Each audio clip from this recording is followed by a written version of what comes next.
통일부 장관께 서해 공무원 피격 4주기를 맞아서 질의하겠습니다. 네, 4년 전인 20년 9월 21일 해양수산부 공무원 이대준 씨가 실종된 후에 북측 해역에서 발견돼서 피살 소각된 사건이 발생했습니다.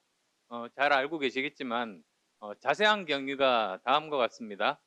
9월 21일 1시 58분 이대준 씨가 어업지도선 근무 중에 소연평도 남방 2.2km 지점에서 실종되셨습니다.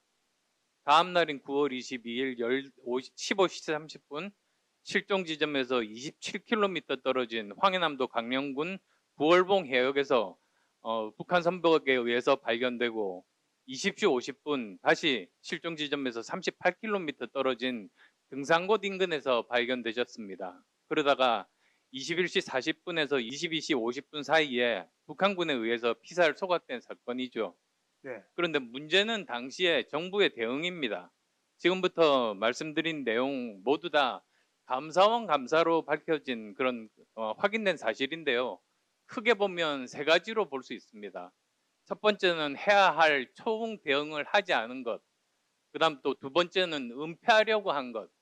그다음 또 세 번째로는 이것을 월북으로 몰아갔다는 것. 그 세 가지가 저는 문제라고 봅니다.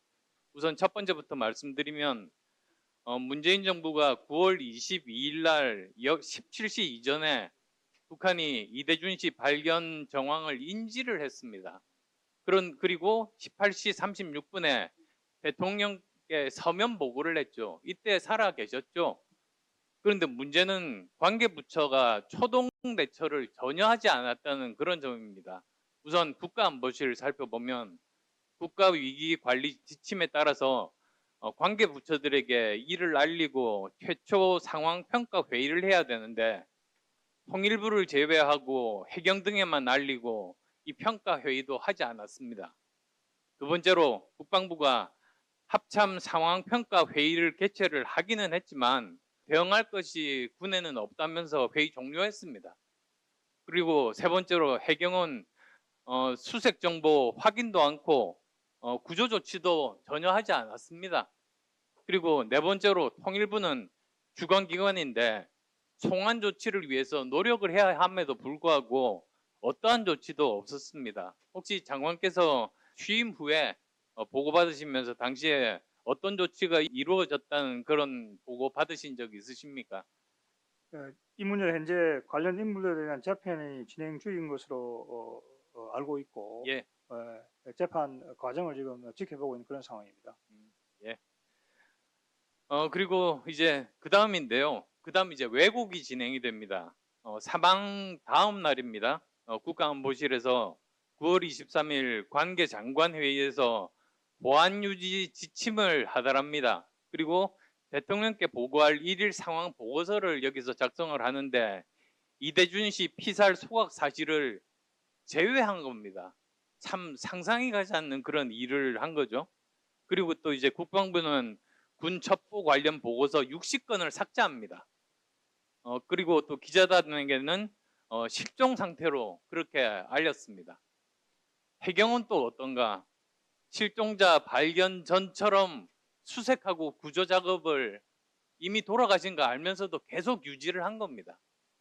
그리고 국정원은 첩보 보고서 등 46건의 자료를 또 무단 삭제합니다. 그리고 이제 통일부는 사건 최초 인지 시점을 이대준 씨 피살 이후로 그 이전에 이미 알았음에도 사실 불구하고 이대준 씨 피살 이후로 사건을 최초로 인지했다고 그렇게 내부적으로 하기로 했다고 합니다. 장관께서 확인하신 사항이십니까? 그 부분은 제가 이제 장관을 지금 아직까지 들여다보지는 못했습니다. 예. 그리고 이제 그 후에 더 사실 해서는 안 된 일이 벌어지는데 이제는 자진월북으로 조작하는 쪽으로 넘어가게 됩니다. 우선 국가안보실에서 9월 23일 날 관계장관 회의를 할 때 국방부에서 자진월북으로 종합분석 결과 작성하라고 지시를 합니다.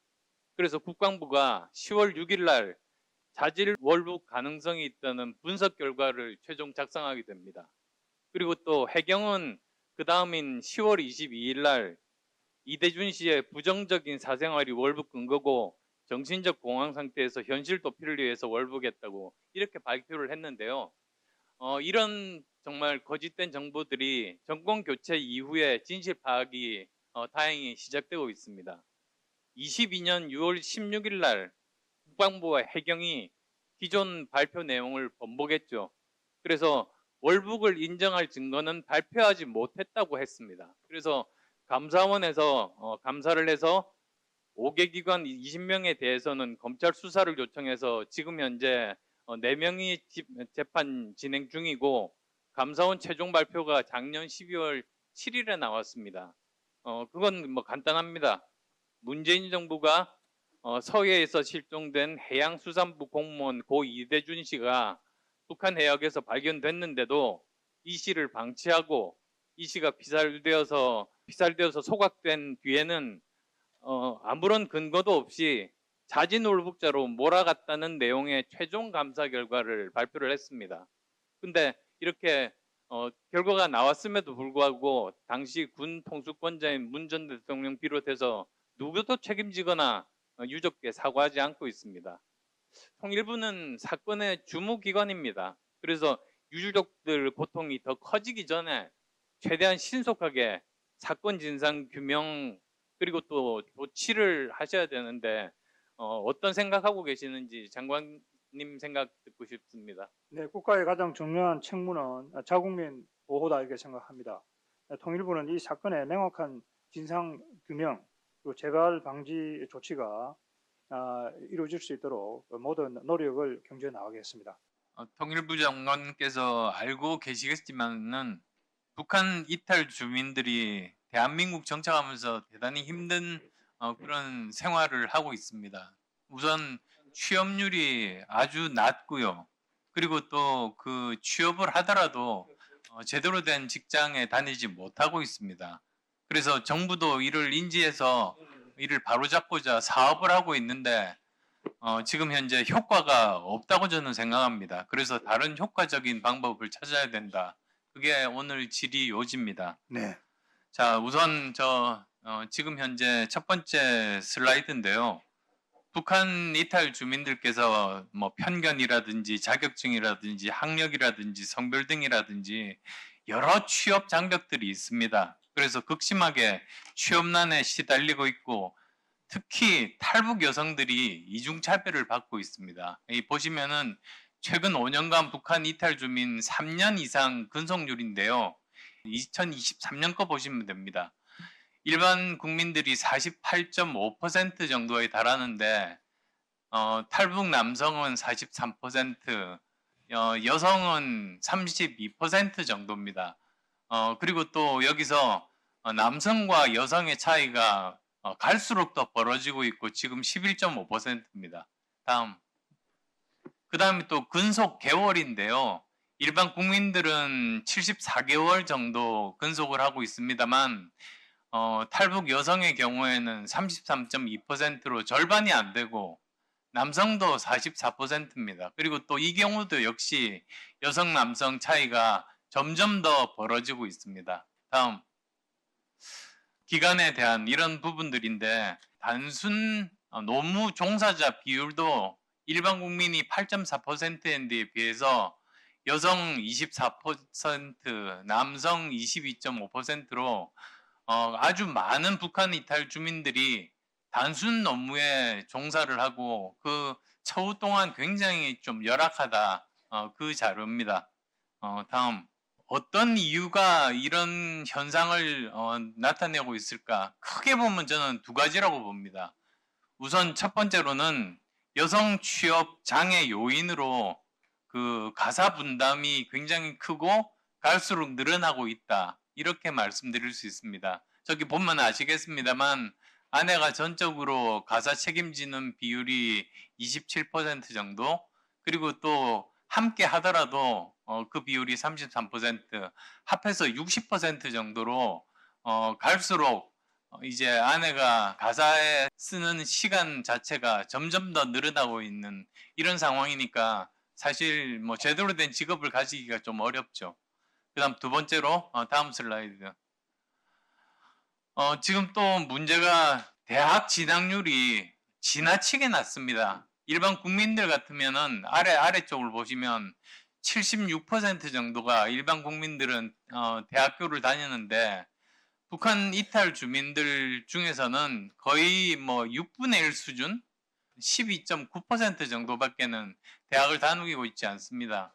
그리고 뭐 지금 현재 중고등학교 다닌 분도 64.4% 정도라는 그런 겁니다. 다음 슬라이드. 예, 그래서 뭐 물론 뭐 정부가 여기에 대해서 가만히 있을 수는 없죠. 그래서 이 문제 해결을 위해서 북한 이탈 주민 지원 재단에서 사업을 하고 있습니다. 그래서 자립하고 자활하는 것을 지원하는 사업을 하고 있고, 그 다음에 또 교육에 대해서도 지원 사업을 하고 있습니다. 그리고 보시면 아시겠습니다만 거의 100% 가깝게 집행을 하고 있습니다. 그러니까 지금 현재 쓰고 있는 돈을 보면 어느 정도 열심히 하고 있는데, 문제는 결과가 전혀 나아지지 않고 오히려 점점 더 나빠지고 있다는 이런 점입니다. 그래서 사업을 이렇게 하고 있는데도 이 실상이 개선되지 않는 이유, 의견 부탁드립니다. 네, 아까 말씀하신 대로 이 탈북 여성들의 경우에는 우리 한국인들과 달리 여기에 친척이나 가족이 없는 경우가 굉장히 많습니다. 그래서 육아를 아까 의원님 슬라이드에서 잘 보여주신 것처럼 자신 혼자서 다 도맡아야 되는 그런 경우가 있습니다. 그래서 아이 돌봄 서비스 우선 제공 대상에 북한 이탈 주민 자녀를 맹시하는 그러한 지금 법안도 발의가 되어 있습니다. 그 문제를 저희들이 우선적으로 국회와 협의해서 처리해 나가도록 그렇게 하겠습니다. 그 다음에 탈북민 취업률 제고를 위해서는 탈북민을 고용하는 기업에 대해서 세제 인센티브를 주는 그런 것들도 지금 정부가 국회와 또 기재부와 함께 협의를 해 나가고 있습니다. 그리고 정부 지자체, 공공기관에 탈북민들이 더 많이 채용이 될 수 있도록 그런 것들도 정부가 계속해서 노력해 나가도록 그렇게 하겠습니다. 예, 대학 입학 문제도 탈북민 자녀 그리고 제3국 출생 탈북민들 그 문제가 상당히 문제가 있는 것으로 이렇게 저희들도 파악하고 있고, 또 최근에 이제 법안이 개정이 되었습니다. 개정이 되었기 때문에 그 시행령을 저희들이 만들 때 그 부분도 그분들의 실질적으로 혜택이 돌아갈 수 있도록 잘 보완하도록 그렇게 하겠습니다. 통일부 장관께 북한은 러시아 군사 협력 증대가 북한의 공세적 대남 도발로 이어질 가능성이 대비하는 것이 필요하다는 점 말씀드리고 싶습니다. 네. 아시다시피 22년 2월 24일 날 러시아가 우크라이나 침공했고 바로 이제 4일 후에 북한에서 이렇게 성명 발표했죠. 우크라이나 사태 발생 원인이 미국과 서방국 때문이다. 그리고 또 나토가 동쪽을 확대를 추진을 하면서 러시아가 군사적인 위협을 느꼈기 때문이다. 이렇게 일방적으로 이제 그 러시아 편을 들었습니다. 그리고 나서 이제 북한하고 러시아가 군사 경제적으로 더욱 밀착하는 행동들이 이제 연이어졌습니다. 우선 첫 번째로 군사적으로는 작년 9월에 김정은 푸틴이 러시아에서 정상회담 하면서 무기 거래를 비롯해서 ICBM 개발을 포함한 다양한 군사 협의를 논의를 했다는 그런 정황들이 포착이 됐고요. 그리고 또 북한은 그 직후부터 무기를 제공하고 있다, 이렇게 추정을 하고 있습니다. 그리고 아마도 러시아는 북한에다가 우주 개발이라든지 군사 그 공군 현대화라든지 방공망, 잠수함 등 무기 기술 지원을 하고 있다.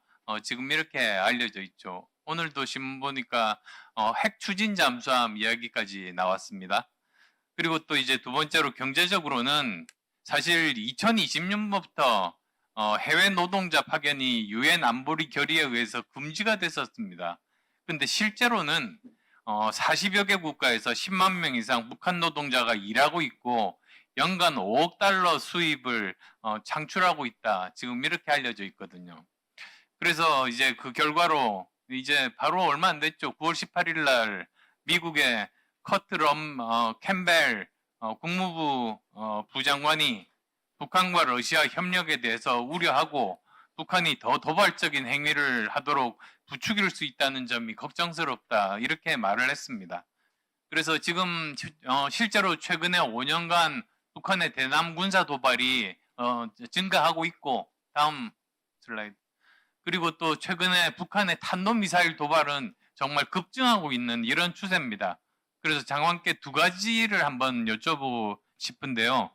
첫 번째로는 북한이 22년부터 러시아라는 새로운 우군을 파트너로 삼으면서 대남 도발의 수위와 빈도를 가파르게 이렇게 올리고 있는데 이대로라면 정말 북한이 대규모 도발로 이어질 수도 있기 때문에 통일부에서는 이제 면밀하게 파악할 필요가 있다 이렇게 말씀드리고 싶고요. 두 번째로는 통일부가 지금 정세 분석국을 정보 분석국으로 개편하지 않았습니까? 네.